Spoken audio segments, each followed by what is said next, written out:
Olá! O Câmara Rio Notícias especial de hoje vai falar sobre agricultura. Você sabe o que o Rio de Janeiro produz atualmente nesse setor? O que é agricultura familiar? E como está a agricultura na cidade do Rio de Janeiro se comparada a outros municípios do estado? O repórter Sérgio Costa conversou com Leonel Rocha, presidente da Associação dos Engenheiros Agrônomos do Rio de Janeiro. E é essa conversa que você confere a partir de agora. O último censo agrícola constatou que existem mais de 1.000 estabelecimentos agrícolas na cidade do Rio de Janeiro. Leonel, qual que é a vocação agrícola do Rio de Janeiro? Olha, a vocação agrícola do Rio de Janeiro, ela passa pela produção de frutas, produção de verduras e produção de flores e produção de pequenos animais, né? Nós temos aí uma história do Rio de Janeiro antiga, né? Porque nós já fomos grandes produtores de açúcar, né? E depois fomos grandes produtores de laranja e agora nós somos grandes produtores de aipim Santa Cruz, aquele aipim que você compra na feira, que ele tem aquela casquinha negra por causa da turfa do Rio de Janeiro, né? E também somos produtores, grandes produtores de chuchu. Na época que a serra não produz, a gente produz, né? E nós também somos grandes produtores de flores, né? Nós somos os maiores produtores de flores tropicais do Brasil. Ao analisar o que é cultivado no solo carioca, como que a gente consegue classificar dentro de um cenário nacional, por exemplo? Onde a gente avança? Olha, nós temos 0,5% da área territorial brasileira, né? Nós somos um estado pequenininho e nós temos a segunda população do Brasil, né? Só perdemos para São Paulo. Então, a nossa vocação agrícola, ela é diferenciada, porque além dela servir para complementar a produção, né? Ela serve também para você fazer todo um trabalho de socialização, um trabalho que você encontra o prazer de estar produzindo o seu próprio alimento. Lógico que você não vai estar produzindo toda a sua necessidade, mas você vai estar produzindo aquele alimento que vai te trazer satisfação, né? Aquela satisfação de você estar dedicando uma parte do seu tempo, como fazem os japoneses, né? Os japoneses chegam da fábrica e vão para a sua casa, encontram uma estufa e se dedicam ali 2, 3 horas por dia para cultivar o seu pepino, o seu tomate, né? E aqui a gente pode fazer isso com tecnologia, né? E também fazer um resgate da agricultura que existiu ao longo das gerações, né? Porque nós fomos colonizados pelos portugueses, pelos africanos, né? E tanto os portugueses como os africanos sempre tinham a questão do cultivo da terra, né? E os nossos antepassados foram deixando esse saber conosco e a gente experimenta de colher no Rio de Janeiro produtos de alta qualidade nutricional e agronômica. Agora, é possível traçar uma geografia daquilo que a gente produz, cultiva, em relação ao abastecimento de algumas regiões da cidade? Bom, nós temos que separar essa questão de que o autoabastecimento, né? Porque é muito difícil você ter o autoabastecimento completo de uma região só.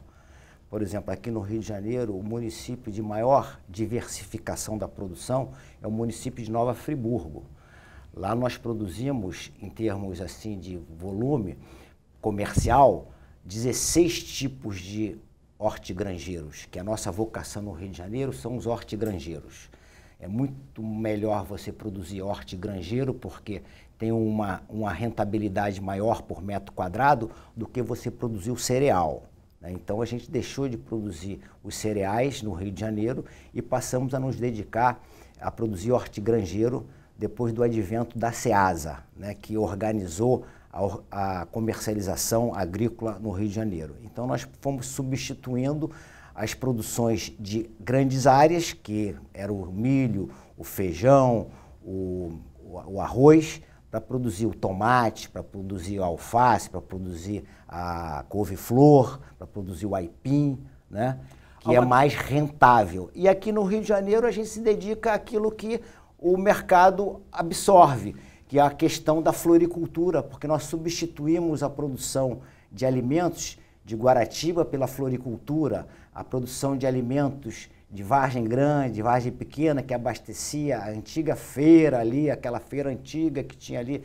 na saída das barcas, era abastecido daquela região, mas com os canais, não foram drenados os canais, o nível das águas aumentaram, então a produção agrícola ficou estrangulada, e aí a especulação imobiliária veio andando e aí ocupou aquela área lá.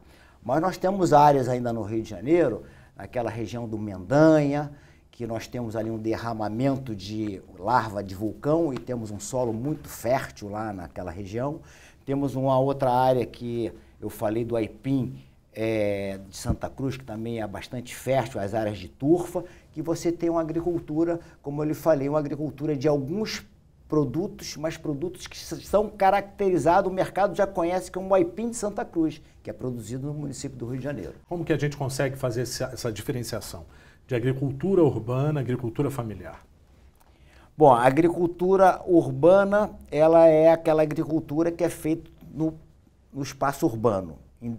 E a agricultura familiar, ela é caracterizada quando você tem uma definição pela renda, ela é limitada pela renda anual, ela é limitada pela utilização da mão de obra familiar e ela admite um empregado. Falta ao Rio de Janeiro um projeto voltado para a agricultura urbana? O que mudaria no cenário do Rio, por exemplo? Olha, você iria, sem dúvida, estimular a produção nos quintais produtivos, né? Você iria estar estimulando a produção de hortas comunitárias, né? Você estaria estimulando entrepostos para você beneficiar a produção local e você chegaria, quiçá, um dia como o Tóquio chegou, porque o Tóquio não se fala mais em agricultura urbana, mas fala em fazendas urbanas, né? Mas Tóquio, né, um nível de vida avançado, uma renda per capita alta, uma cultura milenar, né? Nós somos um país de 500 anos, eles são uma cultura de mais de 5.000 anos, né? Então estão lá na frente, mas a gente temos que focar naquelas pessoas que nos dão exemplo, e os japoneses são um exemplo, né? Apesar de serem os maiores consumidores de agrotóxicos do mundo. Outra coisa que dizem que o Brasil é o maior consumidor de agrotóxicos, isso é uma meia-verdade, isso é relativo, tá? O senhor participou recentemente de um congresso, né, envolvendo esse tema. De que forma a gente pode perceber essa tendência de mercado daqui para frente? Que temas foram abordados agora, recentemente? Nós realizamos o 8º Congresso Estadual de Agronomia, né, lá na cidade de Nova Friburgo, e nós escolhemos o tema de produção e conservação de água, porque esse ano é o ano internacional da água. E a gente falou de produção e conservação de água, porque o pessoal acha que a gente não produz água, né? Mas se produz água, né? Você produz água no momento que você protege as nascentes, no momento em que você mantém as matas para poder absorver a chuva e que a chuva infiltrar no solo. Então você está produzindo a água, né? E conservando a água. Então nosso tema foi água, né?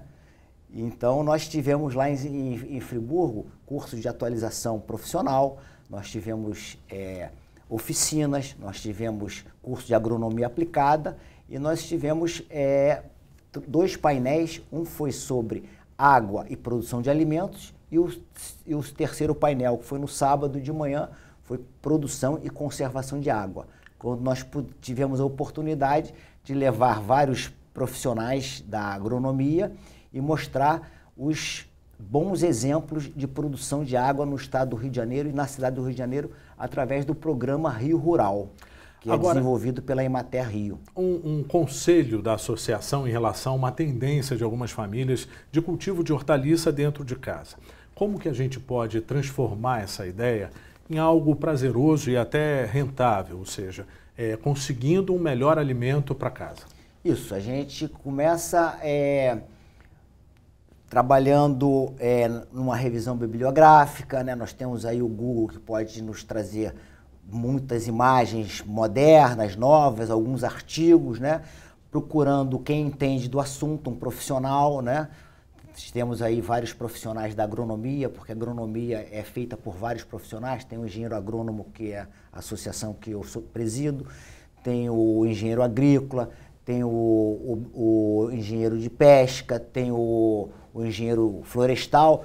Se tudo, esses profissionais, junto com os zootecnistas, os médicos, tudo faz agronomia. Então, todos eles têm alguma coisa de te orientar, né? Ou então começar a orientar.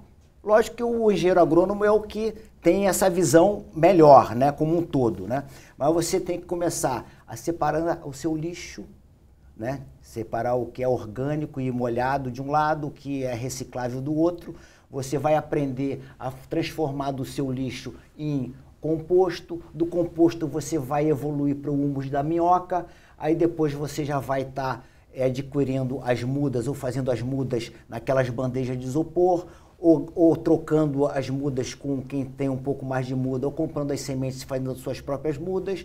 Aí você vai verificar a insolação, porque nós precisamos do sol para fazer a fotossíntese, e aí você vai estar já com o solo, né? Vai estar já com o sol, vai estar já com as mudas, e depois você vai dar o carinho, vai dar o acompanhamento, vai aguar, não vai poder aguar muito, mas também não vai poder deixar secar. Então tudo é questão da vivência, né? Leonel, muito obrigado pelos seus esclarecimentos. Obrigado pelo espaço e por quem nos ouviu aí, muito obrigado. E ó, lá na Associação dos Engenheiros Agrônomos estamos à disposição, como na Emater Rio também, que eu sou extensionista rural da Emater Rio. Ok. Voltamos com você, Ingrid. E o Câmara Rio Notícias Especial de hoje fica por aqui. Até a próxima.